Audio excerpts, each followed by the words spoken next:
ഇന്ന് നാം ലോകത്തിലേക്ക് നോക്കിയാൽ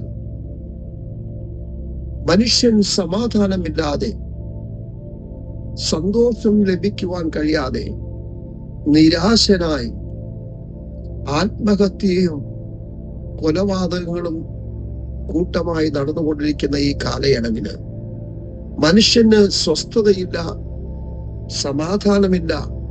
മനോവ്യസനത്താൽ മനുഷ്യൻ ഓരോ നിമിഷവും അവൻ നശിച്ചുകൊണ്ടിരിക്കുന്ന ഒരു അനുഭവമാണ് ലോകത്തിൽ നാം കാണുവാനിടയായിത്തീരുന്നത്. വിശുദ്ധ ബൈബിളും അത് തന്നെയാണ് ഇവിടെ പ്രഖ്യാപിക്കുന്നത്. മനോവ്യസനത്താൽ മനുഷ്യന്റെ മനസ്സ് ഇടിയുന്നു. അവനെ നിയന്ത്രിക്കുവാൻ കഴിയാത്ത അവസ്ഥയില് അവന്റെ മനസ്സ് ചഞ്ചലമായി പോയിക്കൊണ്ടിരിക്കുമ്പോൾ ഇതിനൊരു പരിഹാരമായിട്ട്, ഇതിനൊരു വിടുതൽ ലഭിക്കുവാനായിട്ട് വിശുദ്ധ ബൈബിൾ പറയുന്ന ഒരു കാര്യമുണ്ട്. ആമേൻ. ഒരു നല്ല വാക്കോ അതിനെ സന്തോഷിപ്പിക്കും. ഏതാണ് നല്ല വാക്ക്? എവിടെ നിന്നാണ് നല്ല വാക്ക് ലഭിക്കുന്നത്? വിശുദ്ധ ബൈബിൾ പഠിക്കുമ്പോൾ നമുക്ക് കാണുവാൻ കർത്താവായ യേശുക്രിസ്തുവിന്റെ അടുക്കലേക്ക് മനോവ്യസനത്താൽ വന്ന അനേകരെ പുതിയ നിയമത്തിലെ സുവിശേഷങ്ങളിൽ നമുക്ക് കാണുവാൻ കഴിയുന്നു. ഒരു ദിവസം കർത്താവായ യേശുക്രിസ്തു തന്റെ പരസ്യ ശുശ്രൂഷയുമായി നടന്നു പോകുമ്പോൾ ഒരു സ്ത്രീയുടെ ഏക മകൻ മരിച്ചു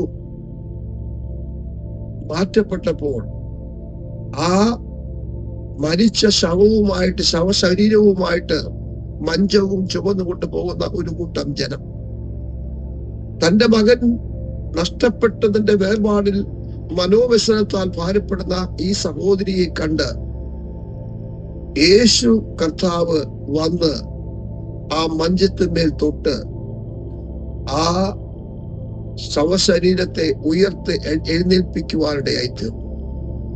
ഞാൻ പറഞ്ഞതിന്റെ സാരം, ഈ ലോകത്തിൽ മനുഷ്യൻ മനോവ്യസനത്താൽ ഭാരപ്പെടുകയും നെടുവീർപ്പെടുകയും ചെയ്യുമ്പോൾ ലോകത്തിലെ ഒരു ശക്തിക്കോ ഒരു വസ്തുവിനോ മനുഷ്യന്റെ മനസ്സിന് സമാധാനമോ സന്തോഷമോ നൽകുവാൻ കഴിയാതെ ലോക മനുഷ്യർ ഇടുങ്ങി ഞെരുങ്ങി കഴിയുമ്പോൾ, മനോവ്യസനം ഹേതുവായി പലരും മദ്യപാനത്തിനും മയക്കുമരുന്നുകൾക്കും അടിമകളായി ലോകത്തിൽ പോകുമ്പോൾ, ഇന്ന് പകൽ എനിക്ക് പറയുവാൻ കഴിയുന്ന ഒരു കാര്യമുണ്ട്. ഒരു നല്ല വാക്കോ അതിനെ സന്തോഷിപ്പിക്കും. ഏതാണ് നല്ല വാക്ക്? കർത്താവായ യേശു ക്രിസ്തു ആകുന്ന ആ വചനത്തിൽ കൂടെ ആ നല്ല വാക്ക് ലഭിക്കുവാൻ നമുക്ക് കാണുവാൻ കഴിയും.